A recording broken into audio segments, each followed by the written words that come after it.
Confucius Institute at UWI St. Augustine sponsored a tour to China for persons working in the education sector in Trinidad and Tobago.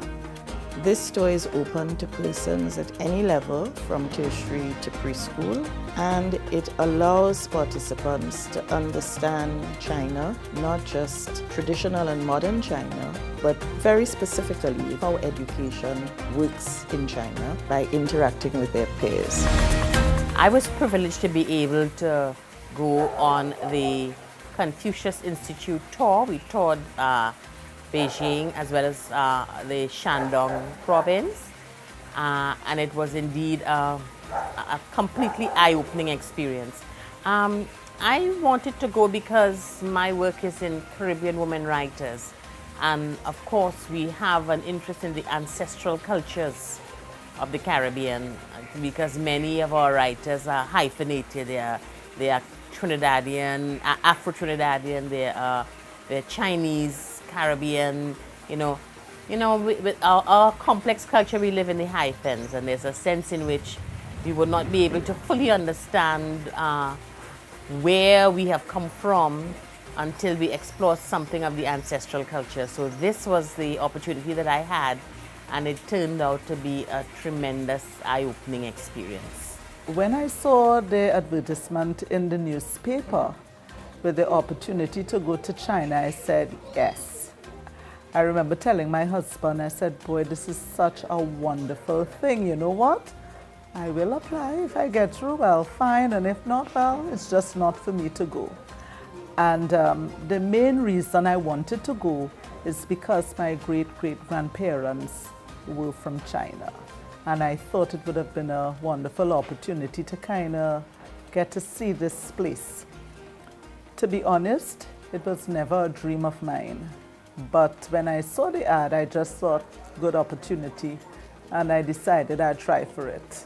As an early childhood educator and one who engages globally around the world in early childhood practice, it is of tremendous value to have tours and visits like this one, which allows not only collaboration, but it allows us to look at partnerships and to sometimes it will allow us to reflect on our work and to see some of our challenges and to talk to others who have the same challenges and see how we can go forward together.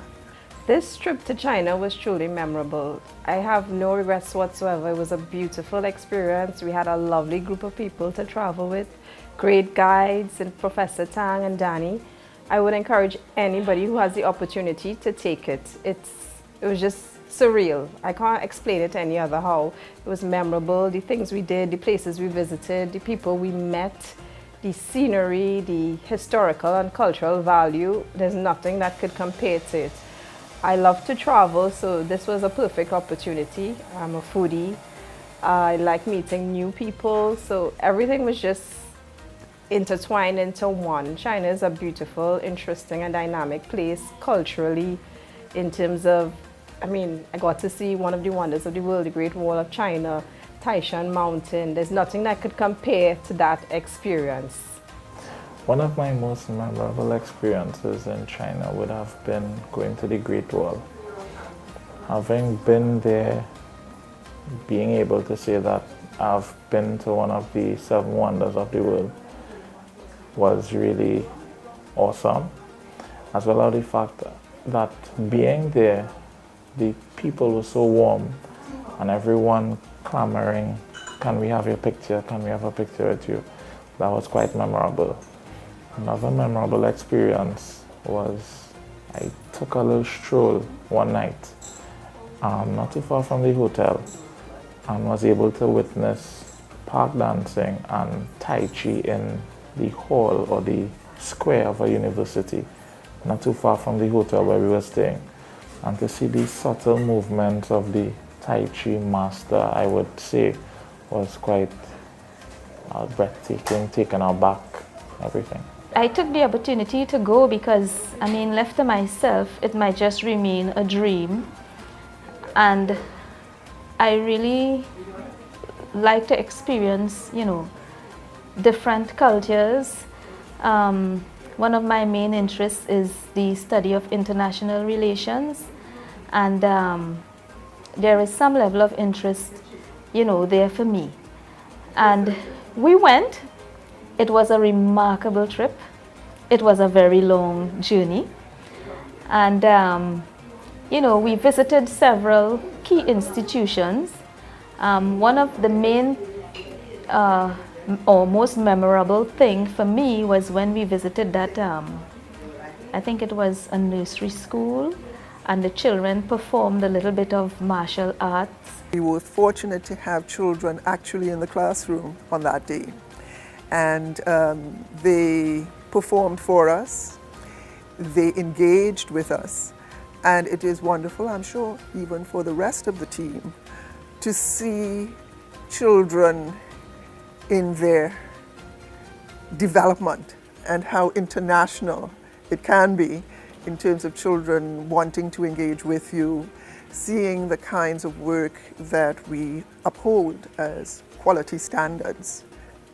I particularly liked the environment in the centers and the holding on to their cultural norms and practices, and seeing how we can engage in terms of global standards, but we also have to look at what is real and of value for us within our cultures.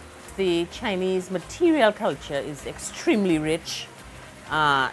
It's vast, it's enormous, it's overwhelming, and we did have opportunities to look at the architecture and some of the beautiful artifacts and so.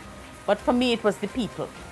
It was interacting with the people and seeing the extent to which we are fed stereotypes of cultures, particularly through the Western media, that have very little to do with how people interact on their home ground. So I do recall asking for the experience of interacting with people, and we did go to the Temple of Happiness. It was an ancient place of worship, but in contemporary times, people gather there. And that to me was an eye-opener. People gathered and they sang, and they invited you to sing with them, and they danced and they invited you to dance with them. And there were many, many older people. We even watched older people being matchmakers for their children. Because, they would gather and they would have the credentials of their children, and they would talk because their children were so busy working, they couldn't make matches for themselves. That to me was a fascinating experience. And then the other for me is when we visited the Confucius hometown of the philosopher, and to see the wisdom, not just in a static way, looking at the material culture, but to see the working through of that wisdom in the lives of people.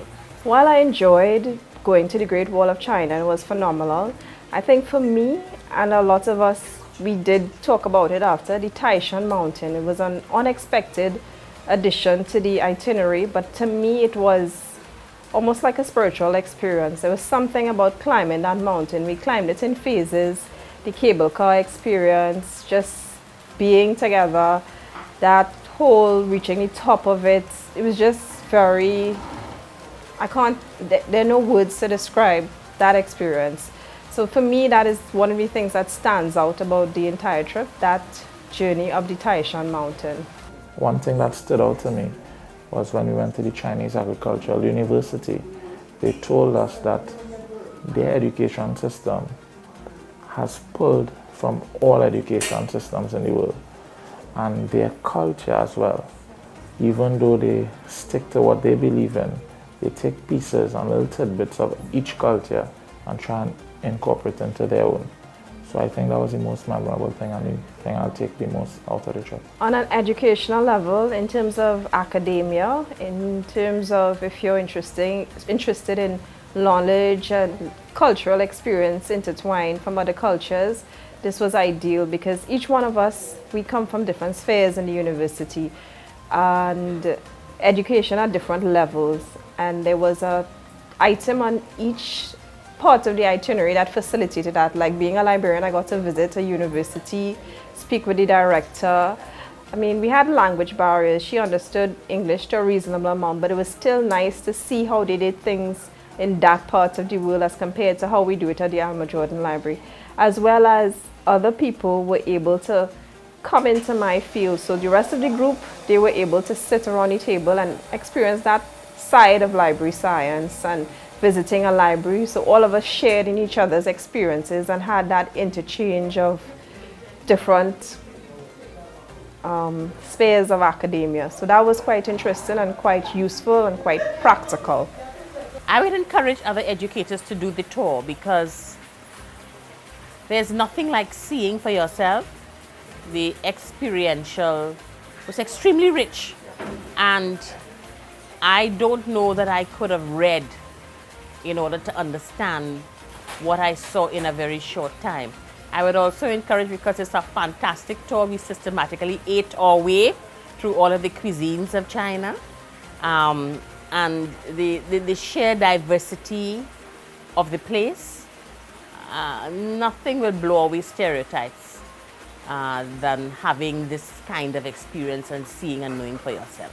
Now, when you just think about the population of China, 1.4 billion or thereabout, you know that is a large chunk of the world's total population. When you think about how much you read on the labels, almost everything is made in China, even when I go to other countries of the world. So the possibility of bringing Mandarin into my own school or having children be exposed, I think is the way for the future.